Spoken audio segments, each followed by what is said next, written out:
जड़ चीज़ को, नाशवान को अपने लिए मानना और अपना मानना, यह धोखा। ये अपनी नहीं है, अपने लिए नहीं है।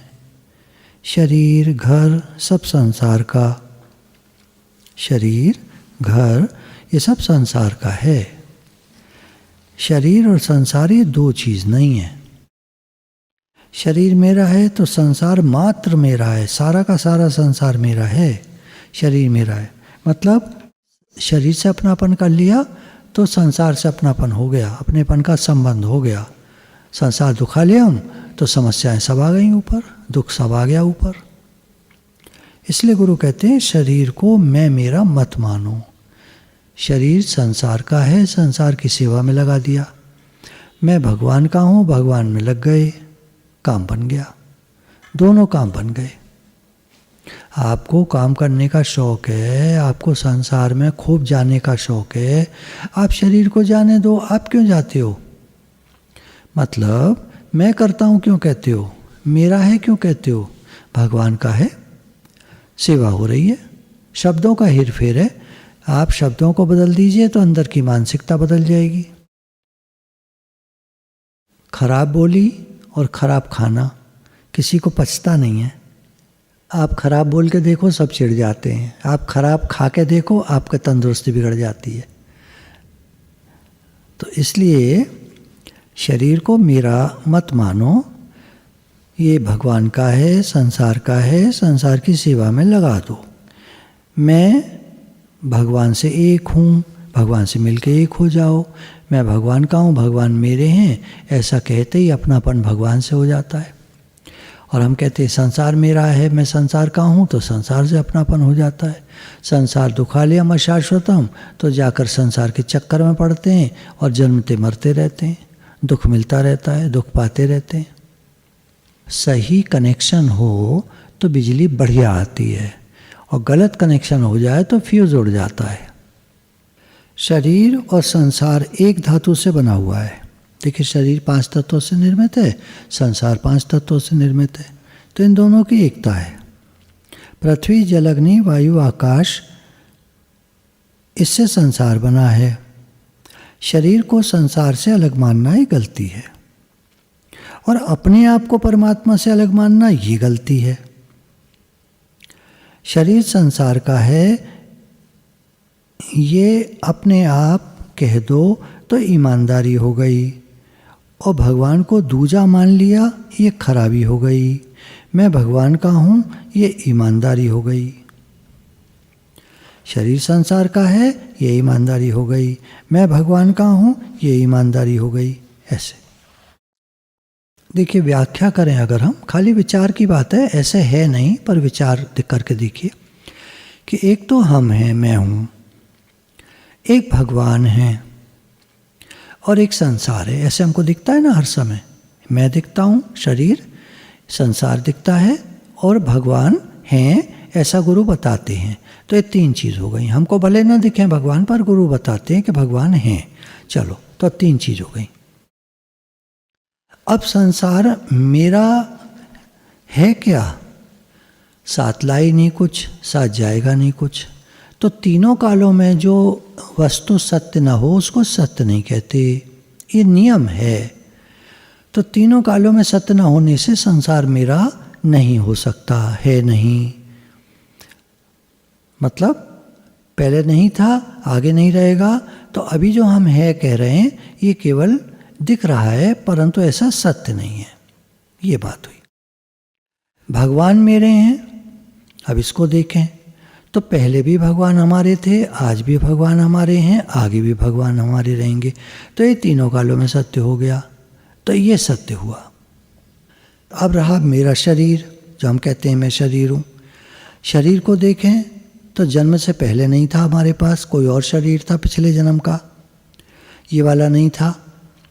जब इसकी मृत्यु हो जाएगी तो ये नहीं रहेगा, हमको कोई और शरीर मिल जाएगा। तो ये शरीर भी सत्य नहीं हुआ, नश्वर है। पहले भी नहीं था, आगे भी नहीं रहेगा, अभी दिख रहा है। तो जो चीज़ तीनों कालों में सत्य ना हो वो सत्य नहीं कहलाती। तो शरीर भी सत्य नहीं हुआ। तो क्या सत्य हुआ? भगवान सत्य हुए। अब हम स्वयं कौन हैं? शरीर तो हम हैं नहीं, कौन है? हम चेतन अंश हैं परमात्मा के। भगवान चेतन हैं, उनका अंश हम चेतन हैं। शरीर स्थूल है। इसके 3 रूप होते हैं शरीर के, स्थूल, सूक्ष्म, कारण। और इनमें होने वाली जागृत, स्वप्न, सुषुप्ति, ये 3 अवस्थाएं होती हैं। एक समाधि होती है। स्वप्न, जागृत, चिंतन और ध्यान, ये सूक्ष्म शरीर में होता है। समाधि और सुषुप्ति एक कारण शरीर की अवस्था है। और स्थूल शरीर, ये जो हमको दिखता है। अब ये तीनों शरीर मेरे नहीं हैं, और ये तीनों अवस्था मेरी नहीं है, और ये मेरे लिए नहीं है। कैसे रहेंगे? नहीं। तो बोले शरीर किस लिए है फिर? अभी जो दिख रहा है ये सेवा के लिए है। इसे संसार की सेवा में लगा दो, इसलिए है ये। सब योनियों में, चाहे स्थावर हो, चाहे जंगम हो, उद्भिज हो, अंडज हो, श्वेतज हो, ये आप जानते हैं सब। स्थावर मतलब जैसे पेड़ वगैरह, जंगम चलने फिरने वाले जीव, जीव में मनुष्य, जानवर, ये सब आ जाते हैं। स्थावर में पेड़ पौधे, पत्थर इत्यादि आ जाते हैं। उद्भिज, अंडज जो अंडे से निकले, उद्भिज जो ज़मीन को फोड़कर निकले, जो बीज ज़मीन में डालते हैं वो फटते हैं, उनमें से किल्ला निकलता है, ऊपर चलता जाता है, वो पेड़ बन जाता है, नीचे जड़ें बन जाती हैं। इनको उद्भिज कहते हैं। श्वेतज जो पसीने से उत्पन्न होती हैं, जैसे जुएं, इस तरह की चीज़ें। बाकी जो घर में तरह तरह के छोटे छोटे कीटाणु, सुरैरियाँ, कॉकरोच, खटमल, इस तरह की चीज़ें, ये भी सब पसीने वसीने से टाइप से ही पैदा होती हैं, ह्यूमिडिटी से। इसके सिवाय भूत, पिशाच, गंधर्व, राक्षस, असुर आदि सब जितनी योनियाँ पैदा होती हैं, जितने शरीर पैदा होते हैं, वो चाहे स्थूल, सूक्ष्म, कारण, पार्थिक, अग्नि, तेजस शरीर हो, जितनी योनियाँ पैदा होती हैं, भगवान कहते हैं सबका बीज मैं हूँ। तो बीज तो है परमात्मा, और स्थान है प्रकृति, पैदा होने का स्थान प्रकृति। तो प्रकृति और परमात्मा से उत्पन्न है ये जीव। हमारा शरीर तो प्रकृति से उत्पन्न है, और हम स्वयं परमात्मा से हैं। एक संसार का, एक परमात्मा का बने हम। हमने परमात्मा का अंश भी लिया और संसार का अंश भी लिया, और मैं बन गए। अब जिसकी जो चीज़ है उसको दे दो तो मुक्ति हो जाएगी। शरीर संसार का है, उसको दे दो, वो सेवा करता रहे। हम भगवान के हैं, उनको हम दे दें अपने को, तो मुक्ति हो जाएगी। बंधन क्या है? जिस घर को अपना मान लिया, रुपयों को अपना मान लिया, वस्तु को अपना मान लिया, बंधन हो गया। कोई हमारा घर नहीं होता और वो धराशायी हो जाए तो कोई चिंता नहीं होती, और अपना घर जिसको मानते हैं जरा सा टूट जाए तो चिंता होती है। अभी जोर के बादल आए, बिजली कड़की, धाड़ से बड़ी जोर की, ऐसा लगा पास में गिरी, सारे शीशे बज गए। तो एकदम अंदर एक घबराहट की लहर आई। लेकिन क्योंकि अब इतने समय से कह रहे हैं कि शरीर, संसार ये सब एक हैं, शरीर संसार का है, घर संसार का है, मेरा नहीं है, मैं भगवान का हूँ, तो कोई घबराहट, कोई धड़कन नहीं हुई। पर एक लहर सी तो उठी, क्या इतनी जोर की, हाँ ऐसे होता ना, हाँ ऐसे। तो वो तो एक आदत के अनुसार है, पर अपना मानते, और ये देखो देखो कहीं कोई टूट तो नहीं गया, वो एकदम हल्ला मच जाता घर में। पर किसी ने कोई हल्ला नहीं मचाया, क्योंकि हमारा नहीं है, भगवान का है। जिसकी वस्तु तिसागे राखे, भगवान का है तो भगवान जाने, भगवान देखें, भगवान संभाल करें, भगवान जाने, राम जाने। तो अपनापन होगा तो थोड़ा सा टूट जाए तो चिंता होगी। घर टूटने की चिंता नहीं है, मेरेपन के कारण चिंता है।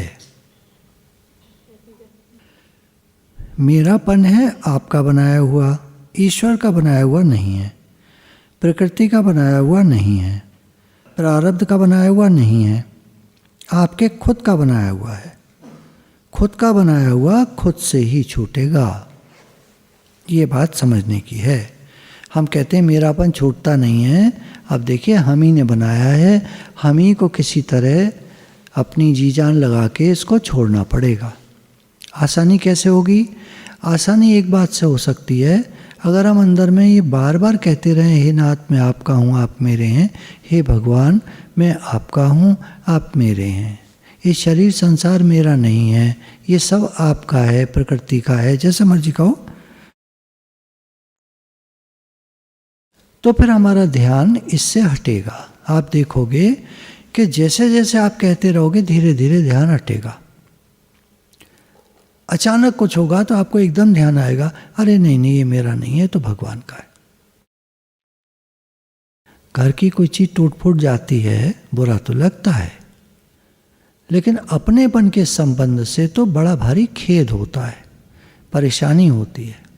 बुरा लगना अचानक वो एक स्वभाव के अनुसार हुआ, और उसमें खो जाना, उस चीज़ को पकड़ लेना महत्व बुद्धि के कारण, हाय ये चीज़ टूट गई, अब टूट गई तो भैया अब टूट गई, वो तो कुछ हो नहीं सकता, व्यवहारिक दृष्टि से देखो तो कुछ नहीं हो सकता, और मेरी है जो हम कह रहे हैं वो कुछ नहीं हो सकता, तुम कुछ नहीं कर सकते, टूट गई तो टूट गई। ये भगवान का है संसार, हमारा आपका नहीं है। इस बात को हमको ठीक से अंदर तक समझना होगा। एक व्यक्ति संत जी के पास जाता था और कहता था, संत जी मुझे संसार से छुड़ाइए। कई दिन हो गए उसको आते आते, संत जी समझाते पर उसे समझ में कुछ नहीं आता था। कई दिन बाद संत जी ने एक दिन उसको आते हुए देखा तो एक पेड़ को पकड़ के खड़े हो गए, झप्पी मार के जोर से पकड़ लिया पेड़, अरे मुझे छुड़ाओ, अरे मुझे छुड़ाओ। वो व्यक्ति पास आया संत जी के, महाराज जी क्या कर रहे हो? बोले क्या कर रहा हूँ, मुझे छुड़ाओ इससे, पेड़ से मुझे छुड़ाओ। अरे संत जी आपने पकड़ रखा है इसको, मैं क्या छुड़ाऊँ, आप हाथ खोलो अपने, लाओ हाथ दो अपने, खोलो। अब खोले ना संत जी, पकड़े, जकड़ के पकड़ रखा। अरे महाराज जब तक आप ढीला नहीं करोगे, छोड़ोगे नहीं, मैं क्या करूं? तो संत जी छोड़ के उससे बोले, तू संसार को नहीं छोड़ता, बता मैं क्या करूं? अब वो व्यक्ति सोच में पड़ गया कि ये तो इन्होंने क्या बात कह दी, सही बात है, मैंने ही पकड़ रखा है। अब मैं इनसे पूछता हूँ कैसे छूटे, छूटने का उपाय बताइए। ये क्या बताएंगे उपाय, पकड़ तो मैंने रखा है। ये बात है। तो हम गुरु जी से कहते हैं, मेरा मन मानता नहीं, इस मन को आप ठीक कर दें। मेरा मन मानता नहीं, चिपका पड़ा है संसार से, मेरे मन में बातें भरी पड़ी हैं, मेरा मन बहुत परेशान होता है, मेरे मन में बातें चलती हैं, मेरा कल्याण कैसे होगा, ये कैसे होगा, वे कैसे होगा, सही कैसे करूं, मन खराब है इसको कैसे ठीक करूं। अब भैया मन तुम्हारा तुमने मान लिया। गुरु तो कहते हैं कुत्ते का मन और तुम्हारा मन सेम है। पर कैसे कह रहे हो महाराज, ऐसे कैसे हो जाएगा? बोला देख, तुम आत्मा हो, ठीक, तुम शरीर नहीं, मन नहीं, बुद्धि नहीं, चित्त नहीं, इंद्रियां नहीं, ये पहले ही बताया गुरु ने। बताया? हाँ जी। समझा? अब सोच में पड़ गया, समझा तो नहीं, क्योंकि अगर समझ लिया होता तो कभी नहीं कहता मेरा मन खराब है, चिपका हुआ है, मेरा मन संसार में अटक गया है, मुझे छुड़ाइए, मुझे निकालिए, ये सब बातें नहीं कहता। तुमने मन को पकड़ रखा है, तुम मन नहीं और तुम्हारा मन नहीं, इसको तो छोड़ना पड़ेगा। पर कैसे करूं फिर? प्रैक्टिकली बात यह है, इससे अलगाव कर लो, इसको जान लो कि तुम्हारा नहीं है और तुम ये नहीं हो, ये अलग है, तुमसे अलग है मन, तुम मन नहीं हो। देखो, तुम्हारा मन तुमको तंग करता है, ठीक, किसी और का मन तुमको तंग करता है, पर नहीं, उसका मन उसको तंग करता है। तो जिसने मन के साथ संबंध कर रखा है उसी को तो तंग करेगा। मन तो मन है, अगर तुम जड़ उससे देखो तरीके से तो सारे मन एक से हैं, सारे मन मन हैं और सारे मन एक से हैं, लेकिन सबका मन तो तुम्हें नहीं तंग करता। तुम्हारा मन तुमने जिससे अपनापन कर लिया वो तुम्हें तंग करता है। तो इस मन से अलगाव करो। गुरु कब से कह रहे हैं, इसको अपना मत मानो। मन में आ रही है बात, अलगाव करो, ध्यान मत दो।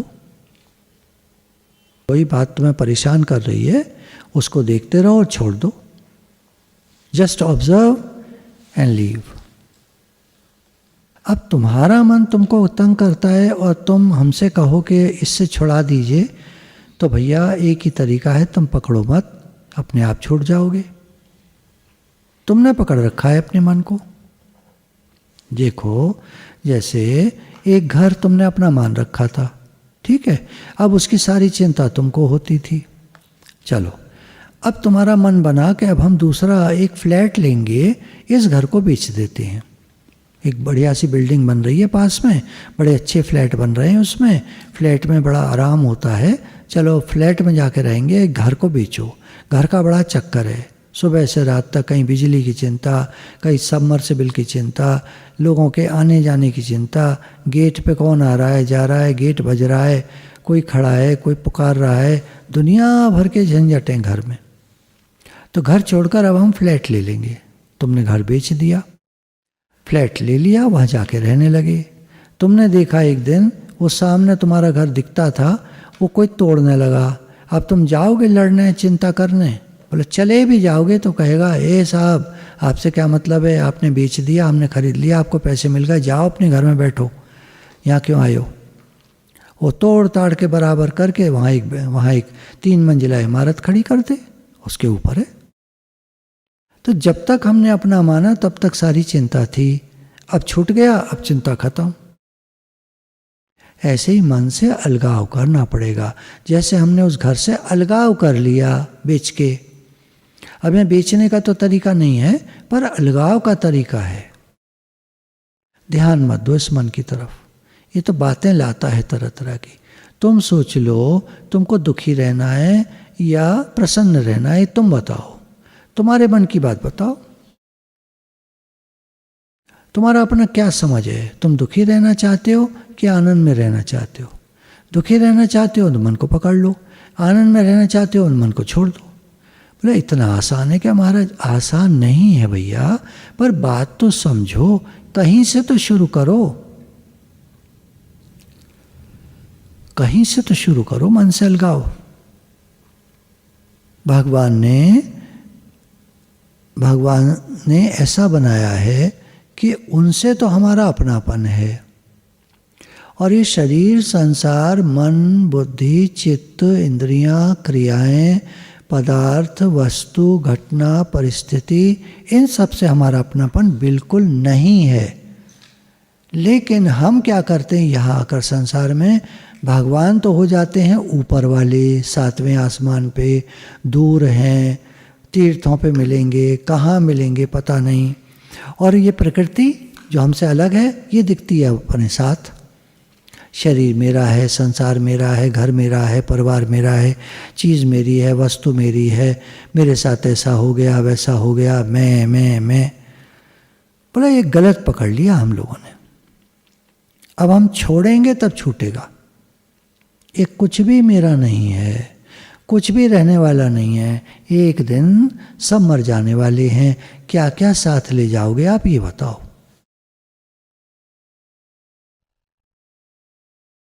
क्या साथ ले जा सकते हो, क्या है आपका?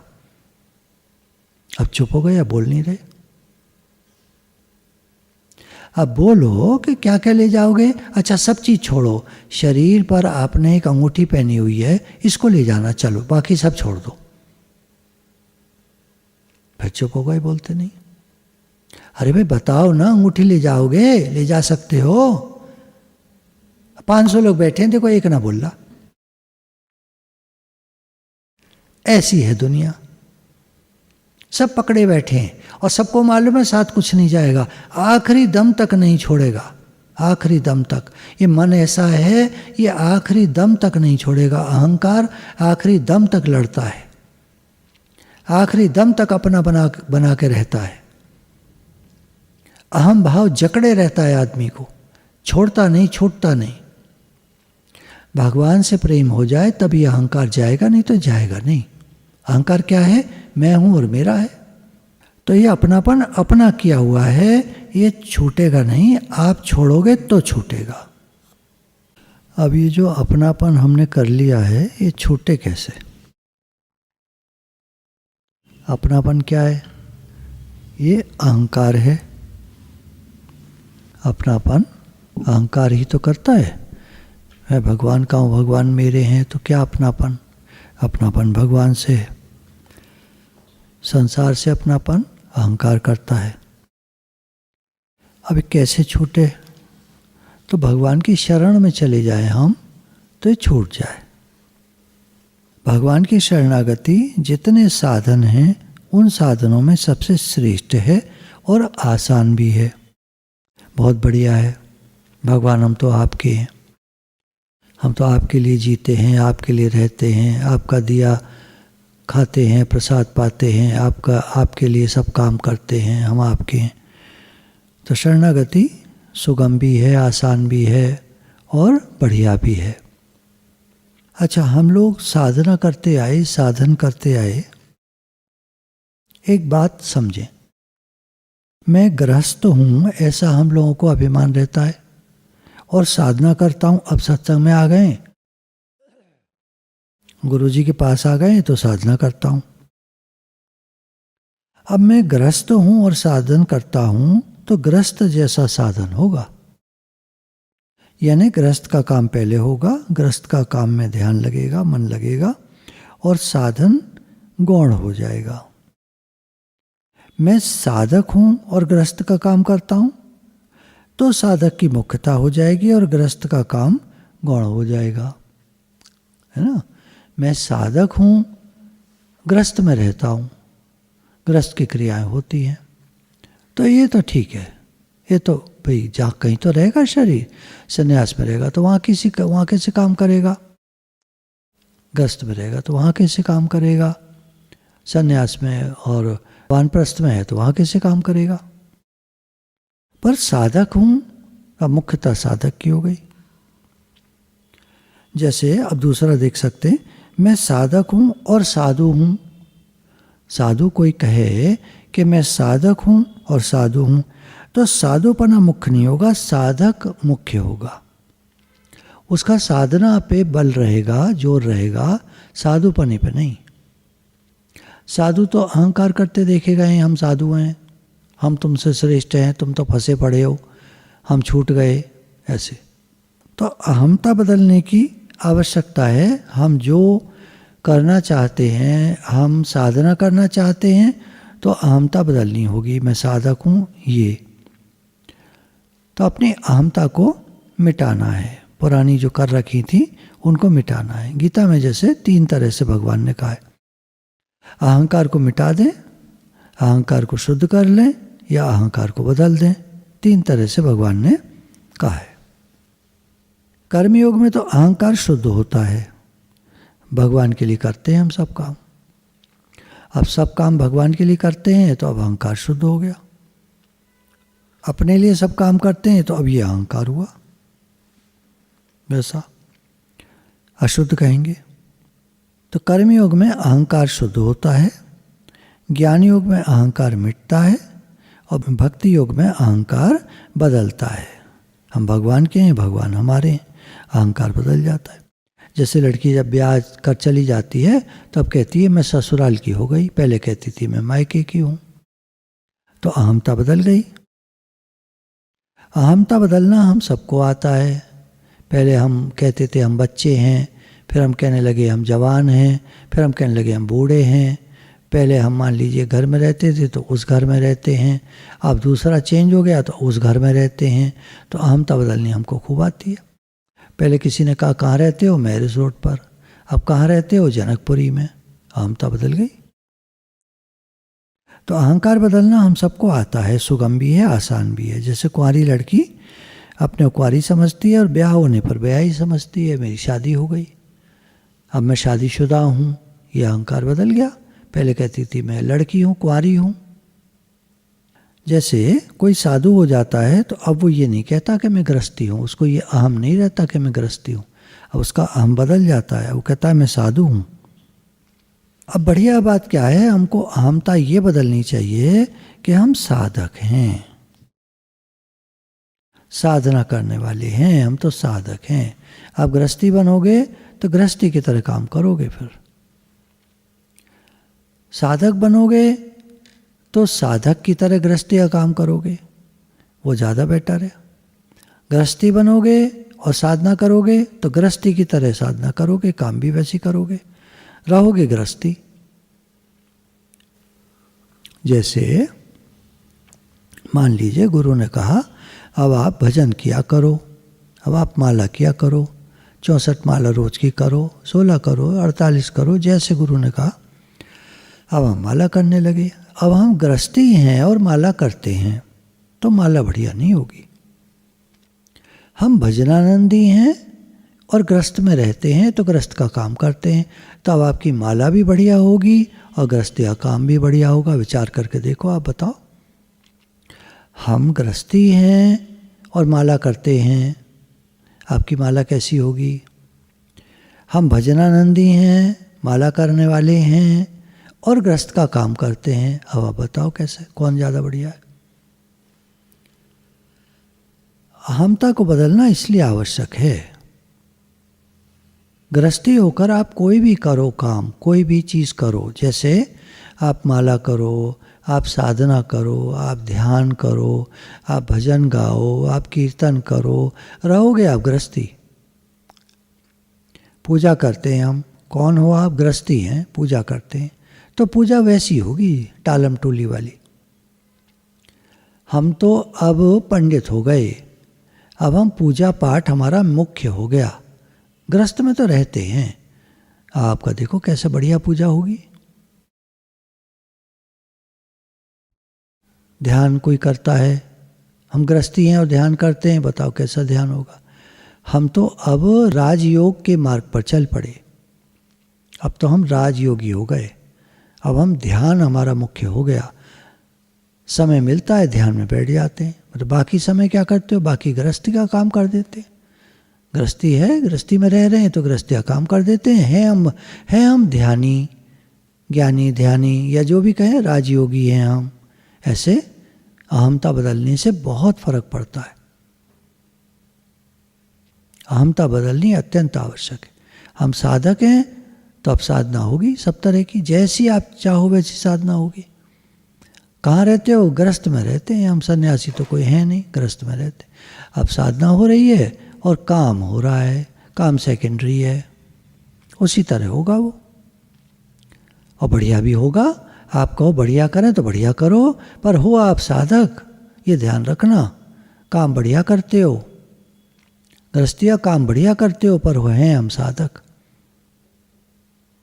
साधक के सिवाय में हूँ ही नहीं। साधक का एक दृढ़ उद्देश्य रहता है, एक दृढ़ भावना रहती है कि साधक के सिवाय में हूँ ही नहीं।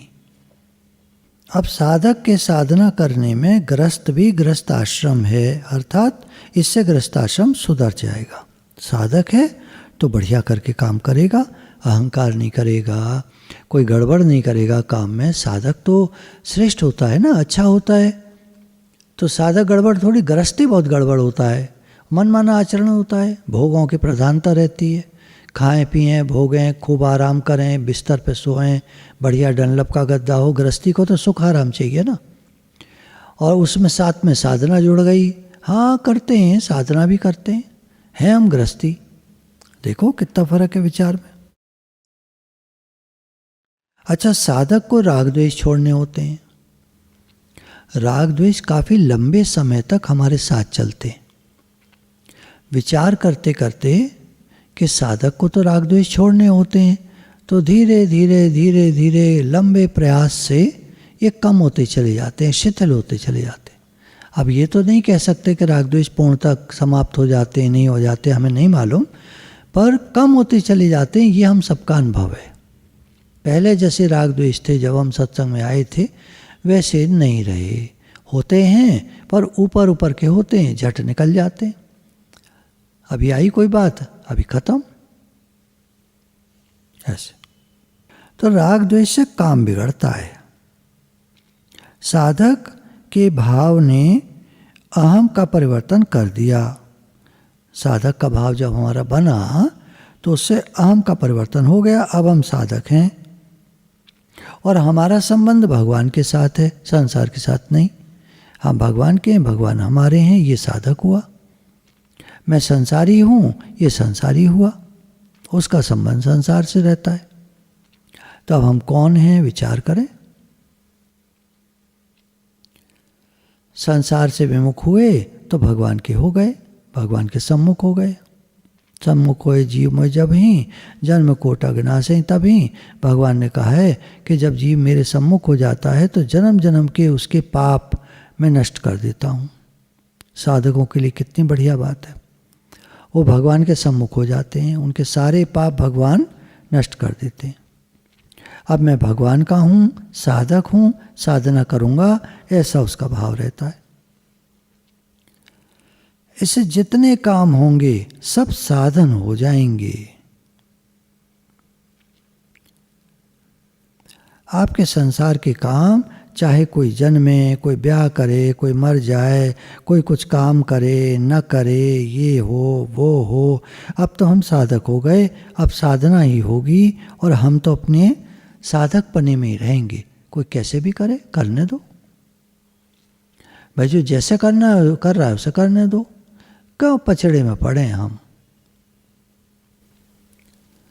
संसार में सबको अपनी अपनी तरह जीना पसंद होता है।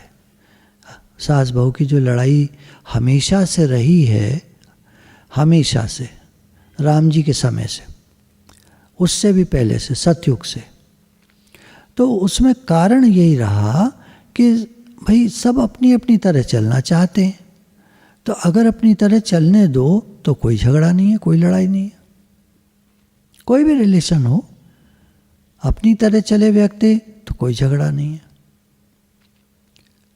ये बात है। तो साधक तो सोचता है कि मैं अपना अपना काम करूं, मैं अपनी साधना करूं, बाकी जैसे भी है ठीक है। संसार है, जैसे जिसको अच्छा लगता है वो अपना खुश रहता है, अपने में रहता है। तो कोई कुछ भी करे, हमें तो साधना ही करनी है, हम तो साधक हैं। इससे संसार का काम सुधर जाएगा, व्यवहार का काम सुधर जाएगा और आध्यात्मिक उन्नति होगी, कल्याण हो जाएगा। आध्यात्मिक उन्नति होगी हमारी, हमारा कल्याण हो जाएगा। तो जैसे साधक में अहमता रहती है कि मैं साधक हूँ, जो लोग शरीर को अपना मानते हैं उनमें अहमता रहती है कि मैं शरीर हूँ। अब देखते वो ये हैं कि अपनी मर्जी के हिसाब से तो इसको बना नहीं सकते, स्वस्थ नहीं रख सकते, बीमार ना हो ऐसा नहीं कर सकते, अपना वश तो चलता नहीं। हम कह रहे हैं शरीर मेरा है, मैं शरीर हूँ, और वश चलता नहीं। तो इसको अपना कहना छोड़ दें, मैं साधक हूँ, मैं भगवान का हूँ, ऐसा कहना आरंभ कर दें। भगवान ने कहा भी है, ममे वांशो जीव लोके जीवभूत सनातन। ये जीव सनातन मेरा ही अंश है इस जीवलोक में। तो भगवान को अपना कह दो, मना करने वाला कोई है ही नहीं। और संसार को मेरा कहो तो ये साथी आपका होगा नहीं, सीधी बात है। शरीर संसार एक जाति के हैं, मैं और परमात्मा एक जाति के हैं। मैंपन संसार का है, हूँपन अपना है, भगवान के साथ है। संसार की चीज संसार को दे दो, अपने आप को भगवान को दे दो। हम बेईमानी करते हैं जब कहते हैं मैं शरीर हूँ, संसार मेरा है, यहाँ की चीज़ों को अपनी बनाते हैं। अपना घर है, अपना मकान, दुकान, ज़मीन, जायदाद, पैसा अपना कहते हैं, तो ये बेईमानी होती है। इससे बंधन होता है, जन्म मरण का चक्कर होता है। और मैं भगवान का हूँ, भगवान मेरे हैं, तो ये ईमानदारी होती है, ये सत्य बात होती है। जन्म मरण का चक्कर कट जाता है। तो संसार से संबंध माना हुआ है, मान्यता कर ली ना। जैसे मान लिया मैं गृहस्थी हूँ तो ये सभी हो गया, मैं साधक हूँ तो अलग हो गया मान्यता। अब देखो आप 5 आदमी खड़े हैं और 5 घर हैं पीछे, पांचों बात कर रहे हैं। अब हमको क्या पता किसका कौन सा घर है, तो हम पूछते हैं भाई ये पीछे ही घर किसका है, तो एक जना हाथ खड़ा करेगा ये मेरा है, मान्यता कर रखी है ना। व्यावहारिक बात देखिए, बात दृष्टांत की हो रही है, ये नहीं वो तो कहा ही जाएगा मेरा है, वो तो एक अलग बात है। लेकिन अपनापन किसका है, उस घर से उस व्यक्ति का है जो हाथ खड़ा करके रहा मेरा है, बाकी तो 4 नहीं कह रहे मेरा घर है। अब दूसरे बराबर वाले को पूछा तो दूसरे आदमी ने हाथ खड़ा किया ये मेरा है, तो उसने वहाँ अपनापन कर लिया है। तो इस तरह संसार से संबंध माना हुआ है। कहाँ लिखा है ये घर मेरा है? शरीर जब छूटता है किसी का तो घर भी छूट जाता है, कहाँ साथ जाता है। तो मेरा कैसे हुआ?